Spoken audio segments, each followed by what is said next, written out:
சரி, பைபிள் இப்படி சொல்லுது, வாசிங்க. அப்போஸ்தலர் 2ஆம் அதிகாரத்துக்கு வாங்க திரும்ப. அவர்கள் கேட்ட பொழுது இருதயத்திலே குத்தப்பட்டவர்களாகி பேதுருவையும் மற்ற அப்போஸ்தலரையும் பார்த்து, சகோதரரே நாங்கள் என்ன செய்ய வேண்டும் என்றார்கள். பேதுரு அவர்களை நோக்கி நீங்கள் மனம் திரும்பி என்ன செய்ய? முதல்ல என்ன செய்ய? ரிப்பன்ட். ஒரு மனுஷன் மனம் திரும்பலன்னா அவன் கிறிஸ்துவனுடைய சபையில் அங்கமா இருக்க முடியாது. அநேக காரியங்கள்ல மனதை நீங்க கடினப்படுத்துறீங்க பாருங்க.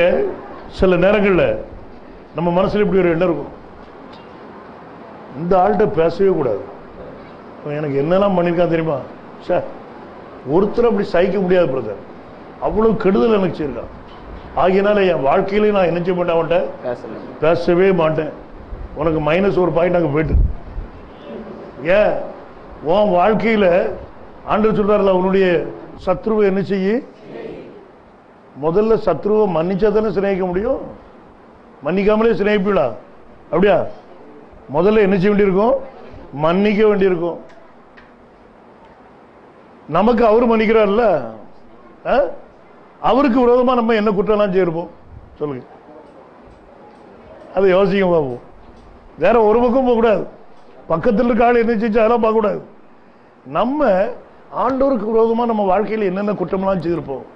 அப்போ இதை எல்லாத்தையும் அவர் என்ன செஞ்சிட்டாரு? மன்னிச்சிட்டாரு. அப்போ இந்த ஆளுக்கும் நான் என்ன செய்யணும்? இந்த சுபாவம் நமக்குள்ள வரணும். வீம்பு வம்பு இந்த மாதிரி சுபாவங்கள்லாம் நமக்குள்ள வரக்கூடாது. அது என்ன செய்யணும்? எடுத்துடணும். ஒரு நேரத்தில் நம்ம அப்படி இருந்தோம் இல்லையா? ஆனா இப்போ என்ன செய்யணும்? கொஞ்சம் கொஞ்சமா நம்முடைய வாழ்க்கை என்ன செய்யணும்? ஆண்டவர் பக்கமா திரும்பணும். பாருங்க, ஆண்டவர் இந்த கல்லின் மேல் என் சபையை கட்டுவேன். நீங்க கட்ட மாட்டீங்க, நானும் கட்ட மாட்டேன். யார் கட்டுவார்? கட்டுவேன் அப்படிங்கிறார். இந்த சபையில கட்டுற மாடலை பாருங்க. இந்த காரியத்தில் சாசு உள்ள வர முடியாது. நல்லா கவனிச்சுடுங்க. தேவன் தன்னுடைய ராஜ்யத்தை எப்படி ஸ்தாபிக்கிறார், இந்த ராஜ்யத்துக்குள்ள சாசு வர முடியாது, லூசிபர் வர முடியாது, அவனுடைய எந்த கிரியும் பலிக்காது. அவர் கெட்டுறதுதான். முதல்ல ஏவாள் மூலமா உள்ள போட்டுட்டான், என்னென்ன செய்யணுமோ அதெல்லாம் செய்தான். ஆனா கிறிஸ்துவானவர் கற்ற அந்த கோட்டைக்குள்ள, அந்த நகரத்துக்குள்ள அவனால என்ன செய்ய முடியாது? உள்ள வர முடியாது. 1000 வருஷமா ஆண்டவர் கீழே வச்சிருவாரு, இரு கீழே தம்பி அப்படின்ட்டு இல்லையா? நீ கொஞ்ச நாளைக்கு என்ன செய்ய, இன்னும் உள்ளே வெளியே வராத. பாத்தீங்களா? ராஜ்யத்தின் இந்த சுவிசேஷம் உலகமெங்கு என்ன செய்யப்படணும்? பிரசங்கிக்கப்படணும். அது பிரசங்கிக்கப்படுறதுக்கு முன்னால என்னது வராது? ஞாபகத்தில் வச்சிடுங்க. ராஜ்யத்தின் சுவிசேஷம் இந்த கடைசி நாட்கள்ல தேவனுடைய ராஜ்யத்துக்குரிய சுவிசேஷம் வெளியே வரணும். இது எல்லா இடத்துக்கும் போய் ஆகணும். அவருடைய ராஜ்யத்தின் பிள்ளைகள் என்ன செய்தாகணும்? ஒதுங்கி ஆகணும் அவருக்குள்ள. அதுல கடைசி ஆடு உள்ள வரும் வரைக்கும் ரட்சிப்பு உண்டு. அது உள்ள வந்துட்டா என்னாச்சு? பினிஷ். இந்த இடத்துக்குள்ள சாஸ் வர முடியாது, நான் கேரண்டியா சொல்றேன். சேலஞ்ச். இதுவரைக்கும் அவன் செய்தான் எத்தனையோ காரியங்களை, ஆனா இந்த பிளான் அவனால ஒண்ணு செய்ய முடியாது. அவர் தன்னுடைய நாமத்தை கொண்டு வர்றார். அந்த நாமத்துல அவருடைய பிள்ளைகளுக்கு உத்தரவு கொடுத்துட்டார், என் நாமத்தினாலே சாசுகளை சாசு உங்களை என்ன செய்யும்? என்ன செய்ய முடியுமா? நீ இதை அறிஞ்சிருந்தீங்கன்னா சாசு பண்ணி ஒண்ணும் செய்ய முடியாது, உன் பக்கத்திலே வர முடியாது. நீ அவருடைய பிள்ளையா இருந்தா உனக்கு ரைட் இருக்குது எதை பற்றி பேசுறதுக்கு. இயேசு கிறிஸ்துடைய ஸ்கேவாவுடைய பிள்ளைகள் 7 பேர் இருந்தாங்க. ஸ்கேவா ஒரு பிரதான ஆசாரியன், பிஷப் வச்சுக்கிடுங்க இன்னைக்குள்ள விளையாட்டு கணக்கில். இந்த பிஷப்புக்கு எத்தனை பிள்ளைகள்? 7 பிள்ளைகள். இந்த 7 பிள்ளைகளும் ஒரு சாச வரட்டுக்கு போனாங்க. எத்தனை சாச? இவனு 7 பேர், அது எத்தனை? 1. போய் துரத்தினானுங்க. துரத்தும் போது சொன்னா, ஏ சாச வெளியே வா, நாங்கள்லாம் யார் வந்திருக்கோம்? ஸ்கேவாவினுடைய பிள்ளைகள், பிரதான ஆசாரியனுடைய பிள்ளைகள், நாங்க வந்திருக்கோம், வா வெளியே. பவுல் பிரசங்கம் பண்றான்ல, அந்த இயேசு கிறிஸ்து பேர்ல நாங்க சொல்றோம், நீ வெளியே வா அப்படி. சாச அவனை இப்படி பார்த்துச்சு, அவ்வளவு பேரும் இப்படி பார்த்துச்சு.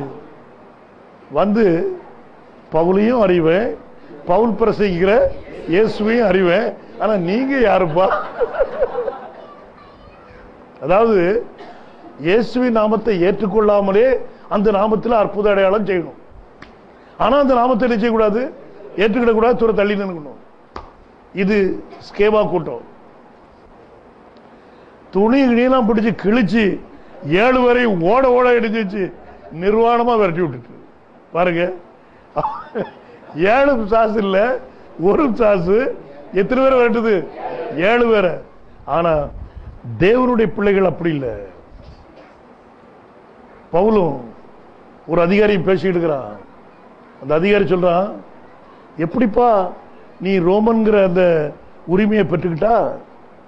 நான் நிறைய பணம் செலவழிச்சு தான் நினைச்சதேன், இதை பெற்றுக்கிட்டேன் அப்படின்னா. பவுல் சொன்னா, நான் அதிலே பிறந்தேன் அப்படின்னா. அந்த உரிமையிலே நினைச்சதேன், பிறந்தம்பா.